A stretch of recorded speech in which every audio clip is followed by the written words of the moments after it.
Salut, c'est Loïc, je suis ravi de te retrouver aujourd'hui pour cette nouvelle vidéo. Dans cette nouvelle vidéo, on va voir si le gouvernement est en train de tuer ou pas le marché immobilier avec toutes ces nouvelles mesures. Tu vas voir que ces nouvelles mesures, elles peuvent t'intéresser notamment si tu es actuellement sous compromis, c'est-à-dire si tu as un compromis de signer pour un achat ou si tu as un compromis de signer pour une vente et que tu n'as pas pu avoir cette vente définitive pendant le confinement. Je pense que ce qu'on va expliquer là va pouvoir t'intéresser dans le détail et évidemment, on va faire un véritable point sur ce que ça pourrait réaliser sur le marché immobilier. Tu vas voir qu'il y a plusieurs professionnels en fait de l'IMO qui se sont prononcés un petit peu comme voyant ces décisions un petit peu négatives, mais voilà, je vais t'expliquer plus dans le détail à mon avis pourquoi le gouvernement a pris toutes ces décisions et ce que je pense que ça va avoir comme impact.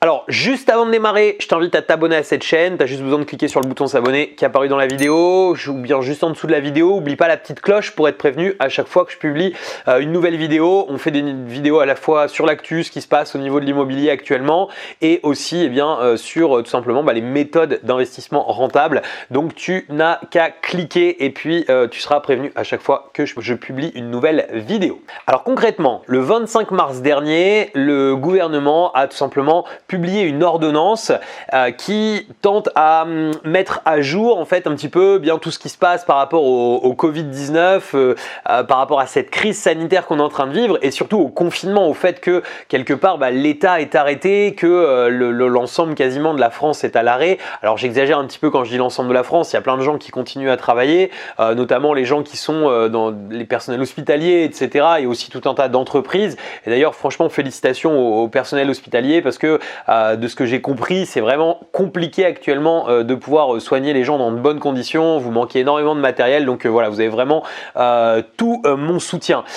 Pour toutes les autres personnes qui bossent aussi en ce moment, il y en a tout un tas et ça va permettre de faire vivre un petit peu l'économie, mais l'État a bien compris que ça allait pas du tout être suffisant. Il y a eu un appel au chômage partiel qui est juste dingue et à partir de là, il y a forcément un problème qui se pose au niveau de l'immobilier parce que l'immobilier, c'est avant tout des visites humaines. En général, on n'achète pas un bien uniquement comme ça en voyant rapidement à distance. Les gens ont besoin de sentir les biens, les gens ont besoin de venir voir l'environnement d'un bien. Un bien immobilier, c'est du physique, donc ça se fait physiquement. Donc même si certaines agences ont essayé de faire des visites virtuelles, de faire des choses à distance, eh bien on peut dire qu'aujourd'hui le marché de l'immobilier est complètement à l'arrêt. De toute façon, les mairies répondaient plus forcément au niveau de tout un tas de demandes qu'ils avaient, notamment les droits de préemption quand ils doivent les purger, etc. Il n'y avait pas forcément de réponse qui était apportée parce que pas forcément les bons personnels dans les mairies. En gros, même si théoriquement, quand tu lis les trucs, une vente, elle pourrait éventuellement avoir lieu quand même parce que la signature électronique, parce que tout ça, dans les faits, c'est quasi impossible et on peut dire que le marché immobilier, il est complètement à l'arrêt pendant ce confinement. Donc l'État en a pris conscience, en a pris acte et a dit on va faire quelque chose par rapport à ça, on va mettre une ordonnance parce que nous les premiers, on a reçu des centaines de questions sous les vidéos, par email, auprès de nos membres, etc. Toutes les personnes qui étaient sous compromis aujourd'hui étaient inquiètes, se disaient mais comment ça va se passer, comment est-ce qu'on va faire au niveau des délais, la banque, il y a des banques qui aujourd'hui continuent à travailler, je sais que j'ai plusieurs personnes très proches de moi qui ont eu des accords de prêt, qui ont eu des offres de prêt qui sont arrivées, moi j'ai reçu des offres ce matin, c'est possible, on peut toujours avoir des offres de prêt, mais de toute façon la vente définitive elle s'opérera pas avant que le confinement soit terminé parce que même au pire, à aujourd'hui moi ça m'intéresse pas du tout d'avoir un jeu de clés parce que comment on va faire, il n'y a pas de quoi commander les matériaux pour pouvoir travailler, il y a quelques structures qui sont ouvertes, on est d'accord, mais en tout cas ça va être assez galère et autant attendre que ce confinement soit arrivé au bout. Donc on peut dire que le marché de l'immobilier aujourd'hui il est à l'arrêt sauf quelques petits cas qui sont un petit peu les exceptions qui vont confirmer cette règle. Donc à partir de là, en fait, ce que l'État a fait pour éviter qu'il y ait des litiges en pagaille, parce que imagine par exemple, tu es aujourd'hui sous compromis, la banque t'a dit oui, la banque t'a dit ok, mais souvent un accord de prêt, c'est limité dans le temps. Donc si, imaginons, on sort de confinement et que tu arrives pour faire ta signature définitive et que c'est plus valable, et là tu peux te retrouver dans une situation assez compliquée parce qu'au niveau des délais de compromis, tu seras plus bon. Et puis la banque, eh bien, elle aura pu, si elle a envie, changer sa décision. Donc, dans les faits, la personne, le vendeur serait dans son droit de te réclamer des dommages et intérêts pour ça, de te réclamer par exemple 10%, mais à côté de ça, c'est pas de ta faute si tu n'as pas pu signer parce qu'il y avait un confinement.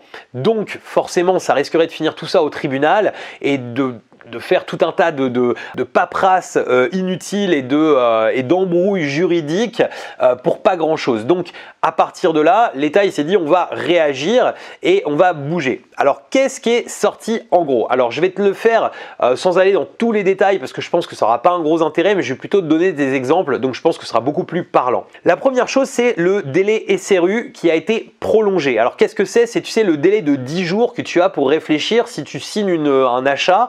Imaginons que tu signes un compromis IMO pour acheter un appartement que tu mettes en location ou un appartement dans lequel tu vas vivre. Tu signes ce compromis et à partir de là, tu as un recommandé qui t'a envoyé et tu as 10 jours pour dire finalement je me rétracte. C'est un délai de rétractation en gros qu'on te donne de 10 jours.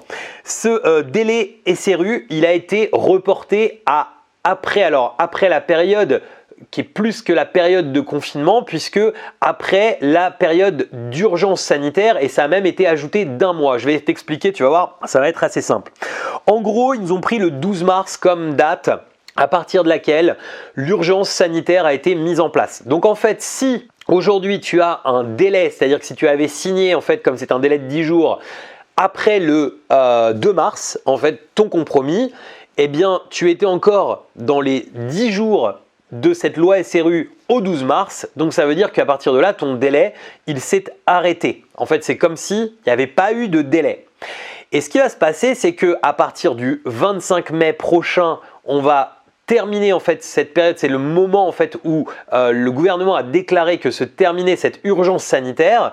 Et bien là, il y aura 30 jours de plus, donc ça veut dire après le 25 mai, on sera au 25 juin et à partir du 25 juin, tu auras 10 jours. Donc en fait, en gros, début juillet seulement se terminera cette période. Alors en gros, concrètement, si tu as signé entre le 2 et le 10 mars, eh bien, tu peux annuler ton compromis avec un simple recommandé à partir du 25 juin jusque les premiers jours de juillet. Il y a 30 jours à juin, donc logiquement ça doit faire le 5 juillet.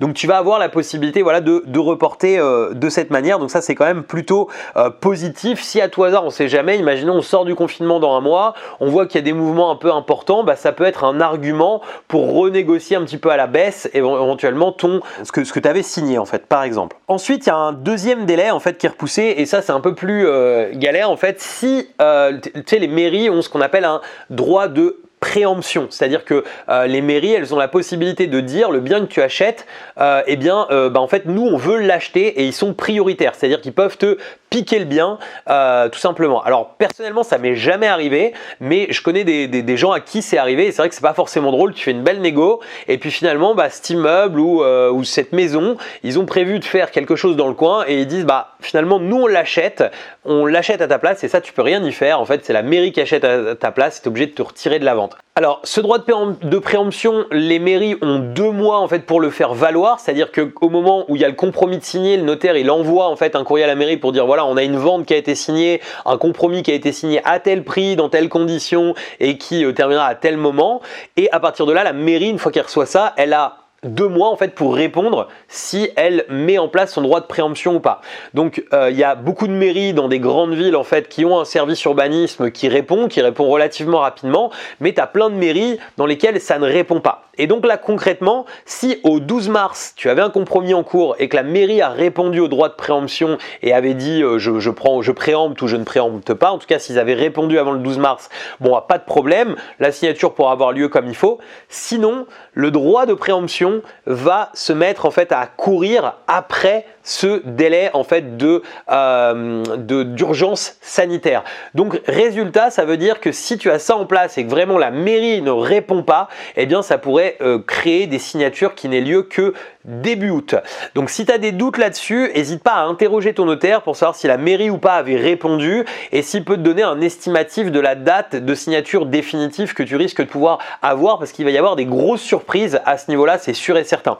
Et c'est sur ce point que beaucoup de professionnels de l'immobilier aujourd'hui disent que ça risque de tuer le marché quelque part, parce que en fait ils vont retarder des choses et ils vont permettre à beaucoup de gens de pouvoir éventuellement se défaire entre guillemets de leur compromis, ou bien tout simplement des agences qui pensaient en fait toucher leur prime là pendant ce confinement, c'est pas possible, donc ils pensaient le toucher juste après le confinement, c'est à nouveau pas possible parce qu'on a encore la période d'urgence sanitaire, et puis ensuite ils pensaient le toucher éventuellement après le 25 mai, et en fait non, parce qu'on a encore remis un mois de plus pour que les dossiers aient le temps de repartir, et finalement si les mairies en plus n'ont pas apposé leur droit de préemption et ne répondent pas, en fait ça va faire que du début août, donc ça va faire beaucoup de dossiers qui vont se terminer très tard et ça va pas forcément être bon à leur avis pour le marché immobilier.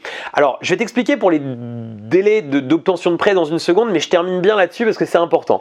Moi je suis pas sûr que ça modifie beaucoup en termes de valeur. C'est-à-dire que la valeur, il faut vraiment une boule de cristal pour savoir si ça va aller à la hausse, à la baisse. Tu peux avoir des gens qui prennent très peur vu tout ce qui se passe en bourse et qui aient envie de mettre de l'argent dans l'immobilier et prennent ça un petit peu comme une réserve de valeur, un petit peu comme tu as l'or ou autre, sachant qu'aujourd'hui si tu veux acheter par exemple de l'or physique, c'est complètement impossible. La plupart des fonderies sont arrêtées. Enfin je dis c'est complètement impossible, c'est quasi impossible. Il y a encore quelques fonderies qui fonctionnent en Suisse, mais c'est maintenant on peut quasi plus acheter d'or physique. Donc ça peut être une solution. Certaines personnes peuvent dire voilà, alors évidemment après les périodes de confinement on pourra à nouveau acheter de l'or physique, ça va repartir, etc. Mais des gens pourraient voir en fait dans l'immobilier une manière de mettre du cash disponible, le mettre dedans. Donc ça pourrait avoir un effet aussi à faire monter. Après tu peux aussi avoir un effet inverse où les gens prennent un petit peu peur, annule beaucoup de compromis et qu'on ait un effet un petit peu baisse. Tu as encore d'autres choses qui peuvent rentrer en ligne de compte. Si derrière finalement le chômage partiel, etc. et ce que l'État a mis en place ne suffisent pas pour sauver les sociétés, tu peux avoir beaucoup de gens qui se retrouvent au chômage et que ça fasse moins de gens qui soient acquéreurs ou des gens qui aient du mal à payer des prêts. Il y a plein de choses encore qui peuvent se passer. Le marché IMO, pour faire une vraie, pour moi les professionnels de l'immobilier, ils savent de quoi ils parlent, hein, je ne remets pas du tout en cause, mais pour pouvoir réellement faire une vraie projection, il est encore trop tôt en fait sur ce que ça va donner au niveau des prix. En tout cas, forcément, ça va allonger les délais et ce qu'on peut être sûr, c'est que ça va faire baisser énormément au niveau de l'IMO, c'est le volume en fait qu'il y aura eu de transactions dans l'année. Et ça, c'est quelque chose qui est toujours mesuré, qui est un indicateur en fait qu'on regarde. Il y a un certain nombre de transactions qui sont faites tous les ans. Là, forcément, avec 3 mois d'arrêt du marché de l'IMO, le 31 décembre, je suis persuadé qu'il y aura eu beaucoup moins de transactions sur 2020 que sur 2019. Ça pourrait avoir une incidence au niveau des prêts immobiliers puisque les banques vont pas forcément avoir fait leur quota, mais tout ça, on en parlera plus tard sur la chaîne, c'est encore un petit peu trop tôt pour moi pour faire des vrais plans sur la comète. On va faire que de faire nos Madame Irma et c'est pas le but. Alors concrètement, il y a une troisième chose qui est vraiment importante à prendre en ligne de compte au niveau de tout ce qui est en train de se passer, au niveau de ces délais, au niveau notamment de cette ordonnance du 25 mars, c'est les délais d'obtention de prêt. Je sais que beaucoup de gens étaient stressés par rapport à ces délais d'obtention de prêt, à la durée en fait, ce que ça allait donner, parce que beaucoup de gens avaient leur délai d'obtention de prêt qui arrivait au bout pendant cette période de confinement et en réalité là l'État a été relativement bon je trouve, parce qu'ils ont prolongé en fait ces délais d'obtention de prêt après le 25 juin. Donc c'est pas très clair de la manière où c'est expliqué. Tu peux interroger ton notaire par rapport à ça si tu as un besoin pour être tout à fait sûr de te faire confirmer en fait ce que je vais te dire là. Mais on a le 25 mai qui est acté en fait à la fin de l'urgence sanitaire. Il y a 30 jours qui sont mis en plus, donc ça fait le 25 juin. Et ensuite, tu as ton délai en fait réel qui commencerait à nouveau à courir, à repartir au début. Donc logiquement, 30 jours. Donc au minimum, en termes de délai d'obtention de prêt, on a réussi à prolonger ça jusque donc le 25 juillet. Ce que j'ai pas réussi à avoir comme information encore, si je l'ai, je ferai une petite mise à jour, un petit com en dessous, je pense que je vais l'avoir dans les heures qui viennent, mais je voulais tourner la vidéo assez vite quand même, que tu aies les infos assez rapidement. C'est si tu as négocié par exemple 60 jours de délai d'obtention de prêt, si tu pourras pousser au-delà du 25 juillet. Mais déjà, dans les faits, si le confinement se termine là, on va dire fin avril, et qu'ensuite ça te laisse la période de mai et au moins la période de juin pour pouvoir trouver un financement, eh bien tu auras été remis complètement dans des délais beaucoup plus classiques. Alors forcément les banques vont avoir pas mal de choses à instruire à ce moment-là et c'est pour ça qu'en fait théoriquement on aura même jusqu'au 25 juillet. Mais tu vois que tu as le temps, qu'il n'y a pas de stress à avoir. Peut-être que pour les professionnels immobiliers, c'est pas bon et je pense qu'effectivement tu as des agences immobilières qui vont mal le vivre et j'espère que l'État aura peut-être des solutions pour eux. C'est pour ça aussi quand on entreprend qu'il est vraiment hyper important de toujours mettre du cash de côté parce qu'une crise, quelque chose sans précédent, ça existe toujours. Là on est sur quelque chose qu'on n'a jamais vécu. Il n'y a jamais eu 3 milliards de personnes sur la planète qui se retrouvent à l'arrêt du jour au lendemain. Donc c'est important d'avoir du cash dispo dans ce genre de moment parce que malheureusement il va y avoir une certaine épuration qui va être faite, c'est-à-dire que les entreprises et notamment les agences immobilières par exemple qui avaient le moins de cash devant elles, eh bien vont peut-être se retrouver à malheureusement mettre la clé sous la porte du fait que ces délais vont s'allonger et que eh bien tout simplement le cash dans la trésorerie d'entreprise ne rentrera pas avant un certain temps. Donc à ce niveau-là, je suis complètement d'accord. Par contre, je pense qu'au niveau que ce soit juridique, au niveau des acheteurs de biens immobiliers, c'est beaucoup mieux. Ça va éviter tout un tas de litiges qui n'ont pas lieu d'être parce que même si certaines personnes, je pense, auraient été compréhensives, je pense que tu as toujours des gens qui sont des procéduriers dans l'âme. Et là, au moins, l'État a mis une chose claire, nette, carrée, elle a protégé les acheteurs. Alors si tu es en train de vendre, tout ça, c'est pas forcément des bonnes nouvelles, je te l'accorde parce que ça va allonger les délais, mais t'en fais pas. Si tu as des personnes qui ont eu leur accord de prêt, qui ont eu tout ça, eh bien les dates de fin de compromis n'ont pas, elles, été allongées. Donc ça veut dire qu'en fait, si tu avais une date définitive, je sais pas, au 30 juin, eh bien quoi qu'il arrive, en fait le 30 juin, si tout est ok, si tout le monde a réussi à avoir son prêt, si tous les choses de mairie ont été réglées et tout ça, eh ben il n'y a pas de souci, le 30 juin, tu pourras signer quand même. Voilà, donc j'espère que cette vidéo elle te permettra d'y voir plus clair sur toute cette ordonnance du 25 mars. N'hésite pas à t'abonner à la chaîne si tu souhaites voir d'autres choses par rapport à l'IMO, de ce qui va se passer dans les jours qui arrivent. Si tu as envie d'aller beaucoup plus loin, si l'immobilier c'est quelque chose auquel tu t'es mis à t'intéresser pendant le confinement, j'ai prévu encore quelques sessions de formation offertes. Donc pour ça, tu vas avoir un lien dans l'écran de fin, tu as juste besoin de cliquer et tu pourras t'inscrire en fait directement à ça. Je te remets aussi un lien pour pouvoir t'abonner à la chaîne et un lien vers une playlist, les conseils immobiliers qui te permettra aussi d'aller un petit peu plus loin sur tout ça. Il me reste plus qu'à te dire à très vite pour de nouvelles vidéos. Ciao!